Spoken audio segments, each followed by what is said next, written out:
ಎರಡನ್ನ ಹೇಳ್ತಾರೆ. ನೇತ್ರೇ ಜಲಂ ಗಾತ್ರ ರುಹೇಶು ಹರ್ಷಃ. ಭಗವಂತನ ವಾರ್ತೆಯನ್ನು ಕೇಳಿದಾಗ ಸ್ವಲ್ಪ ಹೃದಯ ಕರಗಬೇಕಂತೆ. ಅದು ತಕ್ಷಣ ಆಗೋದಿಲ್ಲ, ಪ್ರಾಕ್ಟೀಸ್ ಆಗಬೇಕು, ಮನಸ್ಸು ಅದನ್ನು ಅಕ್ಸೆಪ್ಟ್ ಮಾಡಬೇಕು. ಕೇಳ್ತಾ ಕೇಳ್ತಾ ಒಂದು ದಿವಸ ಅದಕ್ಕೆ ಟ್ಯೂನಪ್ ಆಗತ್ತೆ. ಕಣ್ಣಿನಲ್ಲಿ ಆನಂದ ಭಾಷ್ಪ ಬಂದು ತಲೆ ಅಲ್ಲಾಡಿದರೆ ಸಾರ್ಥಕ. ನಮ್ಮ ಹೃದಯದಲ್ಲಿ ಬಿಂಬರೂಪಿ ಭಗವಂತ ಇದ್ದಾನೆ. ದೇವರು ತಲೆಯನ್ನು ಇಟ್ಟಿರೋದೇ ಅದು ಕೊಡದ ಶೇಪಲ್ಲಿ ಇಟ್ಟಿಯ ನೋಡ್ರಿ. ಕುತ್ತಿಗೆ ಕೊಡದ ಮುಂಭಾಗ, ಇದು ಕೊಡ ಇದ್ದಾಗಿದೆ. ಭಗವಂತನ ವಾರ್ತೆ ಅನ್ನುವ ಗಂಗಾಜಲವನ್ನು ಕಿವಿಯ ಮುಖಾಂತರ ತಲೆಯಲ್ಲಿ ತುಂಬಿಕೊಂಡು ಹೃದಯದಲ್ಲಿರುವ ಬಿಂಬನಿಗೆ ಆ ಜ್ಞಾನದ ರಸವನ್ನು ಅಭಿಷೇಕ ಮಾಡಲಿ ಅಂತ ತಳಕಂಬಳಕ ಇಟ್ಟ್ಯಾನೆ.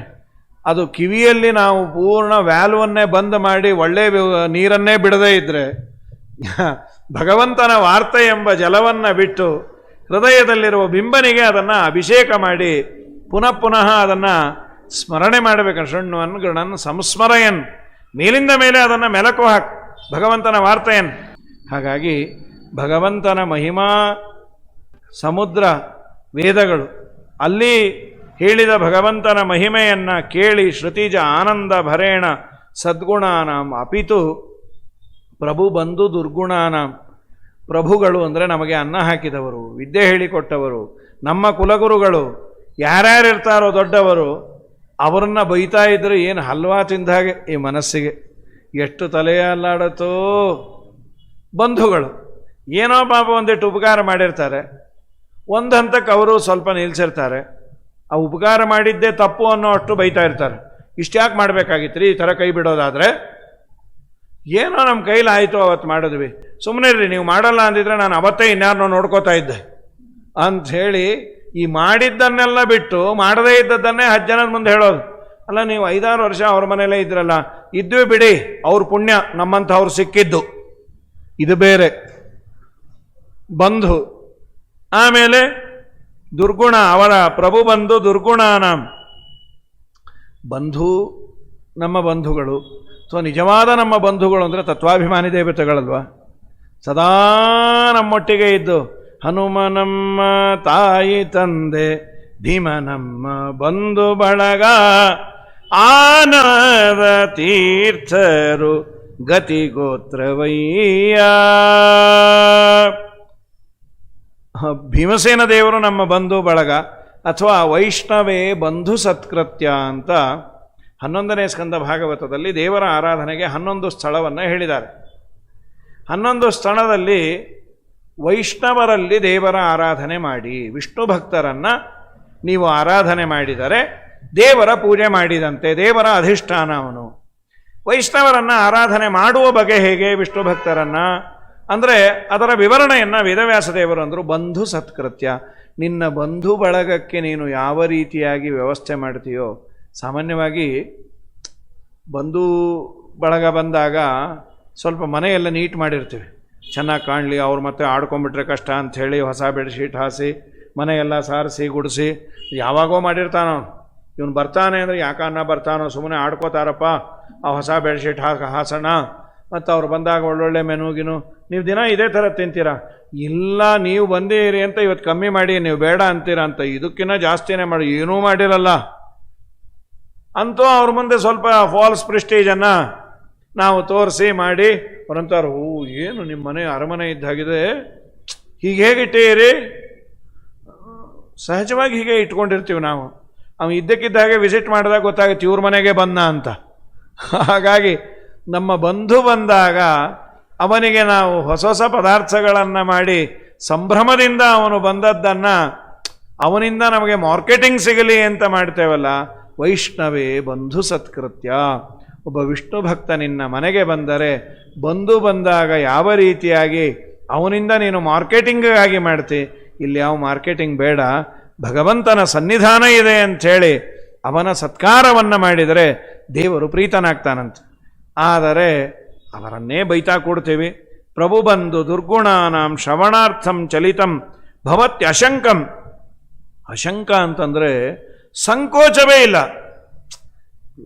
ಅವತ್ತೇ ಅಂದ್ಬಿಟ್ಟಾರೆ ವಿಜಯೇಂದ್ರರು, ಇನ್ನೊಬ್ಬರನ್ನು ಅನ್ಲಿಕ್ಕೆ, ಆ ಪದಗಳನ್ನು ಬಳಸಲಿಕ್ಕೆ ಕೆಟ್ಟ ಕೆಟ್ಟ ಪದಗಳನ್ನು ಬಳಸಲಿಕ್ಕೆ ಯಾವ ಸಂಕೋಚವೂ ಇಲ್ಲ. ದೇವರು ಬಾಯಿ ಕೊಟ್ಟ್ಯಾನ, ಏನು ತೋಚತ್ವ ಮನಸ್ಸಿಗೆ ಅದನ್ನು ಅನ್ನೋದು. ಎಂತಹ ದುರಂತ ಅದು.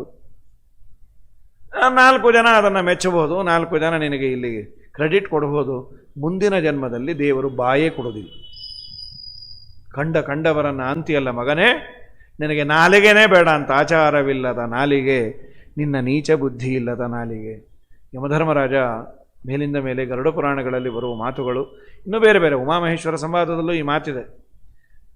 ಪಾರ್ವತಿ ದೇವಿ ಕೇಳ್ತಾಳೆ, ಸ್ವಾಮಿ ಕೆಲವರು ಇಡೀ ಜನ್ಮದಲ್ಲಿ ತಲೆ ಬಗ್ಗಿಸಿಕೊಂಡೇ ಇರಬೇಕಲ್ಲ, ಯಾಕೆ?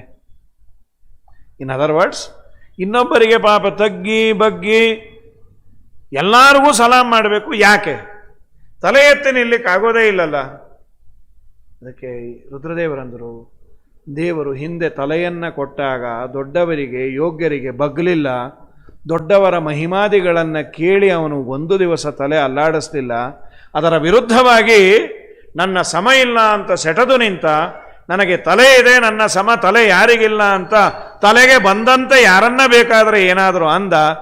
ದೇವರು ಆ ಜನ್ಮದಲ್ಲಿ ತಲೆ ಎತ್ತಿ ನಿಂತಿಯಲ್ಲ ಮಗನೇ, 4 ಜನ ದೊಡ್ಡವರಿಗೆ ಬಗ್ಗಿದ್ರೆ ಮುಂದಿನ ಜನ್ಮದಲ್ಲಿ ನೀನು ತಲೆ ಎತ್ತಿ ನಿಲ್ಲಬಹುದಾಗಿತ್ತು. 4 ಜನಕ್ಕೆ ನೀನು ತಲೆ ಬಾಗದೇ ಇದ್ದದ್ದಕ್ಕೆ ಈ ಜನ್ಮದಲ್ಲಿ ಎಲ್ಲರಿಗೂ ತಲೆಬಾಗುವಂತೆ. ತನಗಿಂತ ಬಹಳ ನೀಚರು, ಯೋಗ್ಯತೆಯಲ್ಲಿ ಏನೂ ದೊಡ್ಡವರಲ್ಲ, ಶ್ರೀಮಂತಿಕೆಯಲ್ಲಿಲ್ಲ, ವಿದ್ಯೆಯಲ್ಲಿ ಇಲ್ಲ, ಯಾವುದರಲ್ಲೂ ಇವನಕ್ಕಿನ್ನ ಸಣ್ಣವರೇ. ಆದರೆ ಇವನ ದುರಂತ, ಇವನ ದುರ್ದೈವ ಅಂದರೆ ಸಂಸಾರ ನಡಿಬೇಕು ಅಂದರೆ ಅವರಿಗೆ ಬಗ್ಗಿರಬೇಕು. ಯಾಕಲ್ಲಿ ಕೆಲಸ ಮಾಡಿ ಇನ್ನೇನು ಮಾಡೋಣ, ಹೊಟ್ಟೆಪಾಡು ಸಿಕ್ಕಿರೋದು ಅದೊಂದು, ಅದು ಬಿಟ್ಟುಬಿಟ್ರೆ ನನಗಾಗಲ್ಲ. ಅವ್ರು ನಿಮ್ಮನ್ನು ಬೈತಾರಲ್ಲ, ಬೈಸ್ಕೊಂಡು ಅಭ್ಯಾಸ ಆಗಿಬಿಟ್ಟಿದೆ, ಏನು ಮಾಡೋದು? ಈ ದುರಂತದ ಸ್ಥಿತಿಯನ್ನು ದೇವರು ತಂದಿಟ್ಟುಬಿಡ್ತಾನೆ. ಎಲ್ಲ ಇದೆ, ಸರ್ಟಿಫಿಕೇಟ್ ಇದೆ, ಮತ್ತೊಂದಿದೆ, ಮಗದೊಂದಿದೆ. ಆದರೆ ಮಗನೇ, ನೀನು ಯಾರಿಗೂ ಬೇಡದೇ ಇರುವಂತೆ ಎಲ್ಲರಿಗೂ ಆಗುವಂತೆ ಮಾಡ್ತಾನೆ. ಕೊಟ್ಟದ್ದನ್ನು ಸರಿಯಾಗಿ ವಿನಿಯೋಗ ಮಾಡಿಕೊಳ್ಳಲಿಲ್ಲ ಅಂದರೆ ದೇವರು ಮುಂದಿನ ಜನ್ಮದಲ್ಲಿ ಅದನ್ನೇ ಕ್ಯಾನ್ಸಲ್ ಮಾಡಿಟ್ಬಿಡ್ತಾನೆ. ಬುದ್ಧಿಮಾಂದ್ಯವನ್ನು ಅಥವಾ ತಲೆ ತಗ್ಗಿಸಿ ನಿಲ್ಲುವಂತೆ ಕೊಟ್ಟಾಗ ಅವನನ್ನು ಹಾಡಿ ಹೊಗಳಿ ಕೊಂಡಾಡಿದರೆ ಮತ್ತೆ ಮತ್ತೆ ಕೊಟ್ಟಾನು. ಇಲ್ಲ ಅಂದರೆ ಸರ್ವಸ್ವವನ್ನು ಕಳೆದುಕೊಳ್ಳುವ ಪ್ರಸಂಗ ಬರುತ್ತೆ. ಅದನ್ನೇ ಪಾಪ ಶ್ರಮಣಾರ್ಥಂ ಚಲಿತಂ ಭವತ್ಯಶಂಕಂ, ಯಾವ ಸಂಕೋಚ ಇಲ್ಲದೆ ಅನ್ನತ್ತೆ. ಅನ್ಬೋದ ಅನ್ನಬಾರ್ದ, ನನಗೆ ಸಂಬಂಧಪಟ್ಟದ್ದ ಯಾವ ವಿಚಾರವೂ ಇಲ್ಲ ಅನ್ನೋದೇ. ಅಂತೀನ್ರಿ, ಏನು ಮಾಡ್ತಿ? ಅದು ದೇವರ ವ್ಯವಸ್ಥೆಯೂ ಹೀಗಿದೆ. ಇಲ್ಲಿ ಮಾಡಿದ ಪಾಪ ಪುಣ್ಯಗಳಿಗೆ ಇಲ್ಲೇ ಇಮ್ಮಿಡಿಯೇಟ್ ಎಫೆಕ್ಟ್ ಇಲ್ಲ. ಅದೇನಾದರೂ ಇದ್ದಿದ್ದರೆ ದೇವರಾಣೆ ಇಟ್ಟು ಜೋರಾಗಿ ಯಾರು ಮಾತಾಡ್ತಾ ಇರಲಿಲ್ಲ. ಸಿಕ್ಕಾಪಟ್ಟೆ ಪುಣ್ಯವೋ ಸಿಕ್ಕಾಪಟ್ಟೆ ಪಾಪವೋ ಮಾಡಿದರೆ ಇಲ್ಲಿ ಪ್ರಾರಂಭ ಆಗ್ಬೋದಂತೆ. ಇದು ಶ್ರೀಮದ್ ಆನಂದ ತೀರ್ಥ ಭಗವತ್ಪಾದರು ಸಪ್ತಮ ಸ್ಕಂದ ಭಾಗವತ ತಾತ್ಪರ್ಯದಲ್ಲಿ ಅಂತಾರೆ, ಕೃಷ್ಣನನ್ನ ಬಾಯಿಗೆ ಬಂದಂತೆ ಶಿಶುಪಾಲ ಬೈದರೂ ಅವನ ನಾಲಿಗೆ ಯಾಕೆ ಬೀಳಲಿಲ್ಲ? ಅವನಿಗೆ ಶ್ವೇತಕುಷ್ಠ ಬರಬೇಕಾಗಿತ್ತು, ನಾಲಿಗೆಗೆ ಯಾಕೆ ಬರಲಿಲ್ಲ ಅಂದಾಗ, ಹಾಗೇನಿಲ್ಲಲ್ಲ, ಬೈದ ಕೂಡಲೇ ಅವನಿಗೆ ಇಲ್ಲೇ ಆಗಬೇಕು ಅಂತಿಲ್ಲ. ಅತ್ಯುತ್ಕಟೈಹಿ ಪುಣ್ಯ ಪಾಪೈಹಿ, ತುಂಬ ಪುಣ್ಯವೋ ತುಂಬ ಪಾಪವು. ಹಾಗೇನಾದರೂ ನಾವು ಮಾಡಿದ್ದಕ್ಕೆ ಇಮ್ಮಿಡಿಯೇಟ್ ಫೈನ್ ಆಗಿದ್ದರೆ ಪ್ರಾಯ ಒಂದಿಷ್ಟು ಪಾಪ ಕಮ್ಮಿ ಆಗಿರೋದೋ ಏನು, ಮಾಡಿಸಲ್ಲ ದೇವರು. ಇನ್ನೂ ದುರಂತ ಅಂದರೆ ಬೈದೋರು ಚೆನ್ನಾಗಿ ಬೇರೆ ಇರ್ತಾರೆ, ಅದೊಂದು ದೊಡ್ಡ ದುರಂತ. ಯಾರ್ಯಾರು ಬೈತಾರೆ, ಯಾರ್ಯಾರು ಕೆಟ್ಟ ಹೊಲಸು ಕೆಲಸ ಮಾಡ್ತಾರೆ. ಇದನ್ನು ಅವತ್ತೇ ಹೇಳಿಬಿಟ್ಟಿದ್ರು ವೇದೇಶ ತೀರ್ಥರು. ತಮ್ಮ ಶಿಷ್ಯರಾದ ಯಾದವಾರ್ಯರಿಗೆ ಒಂದು ಶ್ಲೋಕವನ್ನು ಹೇಳಿದ್ರು ಅಂತ ಯಾದವಾರ್ಯರು ಶ್ರೀನಿವಾಸ ತೀರ್ಥರಿಗೆ ಹೇಳಿದ್ರಂತೆ. ವೇದೇಶ ತೀರ್ಥ ಗುರುರಾಜ ದುರಂಧರೋಸೌ ಸ್ವಾತ್ಮ ಪ್ರಯಾಣ ಸಮಯೇ ಯದ್ ಅಶಿಕ್ಷಯನ್ಮಾಂ ಕಾಲೋಯಂ. ಈ ಕಾಲ ಎಷ್ಟು ಕೆಟ್ಟದಂದರೆ ರಾಘವೇಂದ್ರ ಸ್ವಾಮಿಗಳ ಸಮಕಾಲ ಅವರೆಲ್ಲ. ಈರಸುತಶಾಸ್ತ್ರ ವಿಚಾರಹೀನ. ಈರಸುತ ಮುಖ್ಯಪ್ರಾಣದೇವರ ಅವತಾರರಾದ ಆನಂದತೀರ್ಥ ಭಗವತ್ಪಾದರ ಶಾಸ್ತ್ರವನ್ನು ಓದುವವರು ಕಡಿಮೆ. ಈರಸುತಶಾಸ್ತ್ರ ವಿಚಾರಹೀನ ಹೀನೋಚ್ಛ್ರಯ. ಯಾರು ಹೀನರು, ಯಾರು ದುರ್ಜನರು ಅವರು ಮೇಲೆ ಬರ್ತಾರಂತೆ. ಗ್ರಸಿತ ಸಾಧು ಗುಣೋದಯಶ್ಚ, ಒಳ್ಳೆಯ ಕೆಲಸ ಮಾಡಿದವನು ಕೆಳಗೆ ಹೋಗ್ತಾನಂತೆ. ಪುರಂದರದಾಸರ ಒಂದು ಕೃತಿನೂ ಇದೆ, ಯಾರು ಒಳ್ಳೇದು ಮಾಡ್ತಾ ಇರ್ತಾನೆ ಅವನು ದಿನೇ ದಿನೇ ಕುಸಿತಾನೆ ಅಂತ. ಈ ಎರಡು ವಿಪರ್ಯಾಸಗಳನ್ನು ನೋಡಿದಾಗ ಅನಿಸತ್ತೆ, ಕಲಿಯುಗದಲ್ಲಿ ದೇವರಿಗೆ ದೇವರನ್ನು ಬೈಯೋದೇ ಪೂಜೆನೋ ಏನೋ. ನಮ್ಮನೆ ಪಕ್ಕದವ್ರು ನೋಡ್ರಿ, ಏಕಾದಶಿ ಬಿಟ್ಟರು ಕಾರ್ ತೊಗೊಂಡ್ರು, ಚಾತುರ್ಮಾಸ ಬಿಟ್ಟರು, ಆ ಇದ್ದ ಮನೆಯನ್ನೇ ತೊಗೊಂಡ್ರು. ನಮ್ಮನೆ ಪಕ್ಕದವರು ಆ ಪಕ್ಕದವರು ಪಾಪ ಏಕಾದಶಿ ಶುರು ಮಾಡಿದ್ರು, ಇದ್ದ ಮೋಟ್ರ್ ಸೈಕಲ್ ಕಳ್ಕೊಂಡ್ರು. ಚಾತುರ್ಮಾಸ ಶುರು ಮಾಡಿದ್ರು, ಮನೆ ಬಿಡಿಸಿದ್ರು. ಸೊ ಇದೆರಡನ್ನ ನೋಡಿದಾಗ ಕಲಿಯುಗದಲ್ಲಿ ಕಮಲಮ್ಮ ದೇವ್ರನ್ನ ಬೈದ್ರೇನೆ ಚೆನ್ನಾಗಿಟ್ಟಿರ್ತಾನೆ ಅಂಥೇಳಿ ಒಂದು ಕನ್ವಿಕ್ಷನ್ಗೆ ಬಂದ್ಬಿಡ್ತೀವಿ. ಇಲ್ಲ ಅಂತಾರೆ. ನಿನಗೆ ಈ ಎರಡು ವಿಪರ್ಯಾಸಗಳು ಮನಸ್ಸಿನಲ್ಲಿ ಕೊರಿಬಾರದು ಅಂತಾದರೆ, ಕೊರಿತಾ ಇರುತ್ತಲ್ಲ, ನಾನು ಯಾಕೆ ಹೀಗಿರಬೇಕು? ಅದಕ್ಕೆ ತಸ್ಮಾತ್ ತ್ವಮದ್ಯ ಮರುತಾತ್ಮಜ ದಿವ್ಯಶಾಸ್ತ್ರಮೇವ ವ್ಯಾಖ್ಯಾನ ದಿವ್ಯಶಾಸ್ತ್ರ ವ್ಯಾಖ್ಯಾನಮೇವ ಸತತಂ ಕುರು.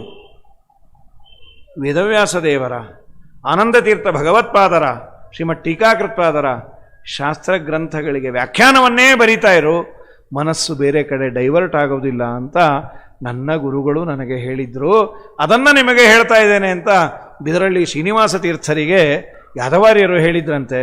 ಆ ಪುಣ್ಯಾತ್ಮರು ಹೇಳಿದ್ದನ್ನು ಚಾಚೂ ತಪ್ಪದೆ ನಡೆಸಿಕೊಂಡು ಬಂದ ಪುಣ್ಯಾತ್ಮರು ಅಂದರೆ ಶ್ರೀನಿವಾಸ ತೀರ್ಥರು. ಏನು ಅವರ ಟಿಪ್ಪಣಿ, ಅದ್ಭುತವಾದ ಟಿಪ್ಪಣಿ. ನ್ಯಾಯಾಮೃತದಂತಹ ಕಬ್ಬಿಣದ ಕಡಲೆ, ನನ್ನಂತಹ ದಡ್ಡರಿಗೆ ನ್ಯಾಯಾಮೃತ ಒಂದೆರಡು ಮಾತು ಅರ್ಥ ಆಗತ್ತೆ ಅಂತಾದರೆ ಅದು ಬಿದರಳ್ಳಿ ಶ್ರೀನಿವಾಸ ತೀರ್ಥರ ಆ ಟಿಪ್ಪಣಿಯಿಂದ. ವ್ಯಾಸರಾಜರು 2 ಲೈನನ್ನು ಬರೆದಿದ್ದರೆ ಶ್ರೀನಿವಾಸ ತೀರ್ಥರು 2 ಪೇಜು ವಿವರಣೆಯನ್ನು ಬರೆದಿರ್ತಾರೆ. ಇದು ವ್ಯಾಸರಾಜರ ಅಭಿಪ್ರಾಯ ಅಂತ. ಅಂಥ ಅದ್ಭುತವಾದ ಕೆಲಸವನ್ನು ಮಾಡಿದವರು. ಯಾವ ಶ್ರೀಮಂತಿಕೆಯನ್ನು ಬಯಸಿದವರಲ್ಲ. ದೇವರು ಅವರಿಗೆ ಅದ್ಭುತವಾದಂತಹ ಸಿಂಹಾಸನವನ್ನೇ ಕೊಟ್ಟಿರ್ತಾನೆ. ನಮಗೆ ವಿಜಯೇಂದ್ರ ಸ್ವಾಮಿಗಳು ನಿನ್ನ ತಲೆ ಕೊಟ್ಟಾಗ ತಲೆಯನ್ನು ಹುಚ್ಚುಚ್ಚಾಗಿ ತಲೆಗೆ ಬಂದಂತೆ ಆಡಿ ಹಾಳು ಮಾಡ್ಕೋಬೇಡ. ಭಗವಂತನ ವಾರ್ತೆಯನ್ನು ಕೇಳಿ, ಭಗವದ್ಭಕ್ತರ ವಾರ್ತೆಯನ್ನು ಕೇಳು. ನಿನಗೆ ಅನ್ನ ಹಾಕಿದವರ, ನಿನ್ನ ಪ್ರಭುಗಳ, ನಿನ್ನ ಗುರುಗಳ, ಇನ್ಯಾವುದೇ ಗುರುಗಳ ಬಗ್ಗೆ ಕೇಳಿ ತಲೆ ಅಲ್ಲಾಡಿಸು. ನಿನಗೆ ತಲೆ ಅಲ್ಲಾಡಿಸೋ ಅಷ್ಟು ನಿನ್ನ ತಲೆ ಕೆಲಸ ಮಾಡಲ್ಲ ಅಂದರೆ ಬೇರೆಯವರು ಬೈದಾಗ ತಲೆ ಅಲ್ಲಾಡಿಸ್ತಾರೆ ಅನ್ನೋದಕ್ಕಾದರೂ ಬೈಯೋದನ್ನು ಬಿಡು. ಅವರು ತಲೆ ಅಲ್ಲಾಡಿಸ್ದೇ ಇದ್ದರು ನಿಂಗೇನು ತೊಂದರೆ ಇಲ್ಲ. ಮುಂದಿನ ಜನ್ಮದಲ್ಲಿ ನಿನ್ನ ತಲೆ ನೆಟ್ಟಗಿರಬೇಕು ಅಂದರೆ ಈಗ ಸರಿಯಾಗಿ ಇರು ಅನ್ನುವ ಕಿವಿ ಮಾತನ್ನು ವಿಜಯೇಂದ್ರ ಸ್ವಾಮಿಗಳು ಹೇಳ್ತಾರೆ. ಅವರನ್ನು ನಾವು ಪ್ರಾರ್ಥನೆ ಮಾಡುವ. ದೇವರನ್ನು ನಿಂದೆ ಮಾಡುವ ಮಾತುಗಳು ನಮಗೆ ತಲೆಗೆ ಹೋಗೋದು ಬೇಡ, ಒಳ್ಳೆ ಮಾತೆ ತಲೆಯಲ್ಲಿರಲಿ.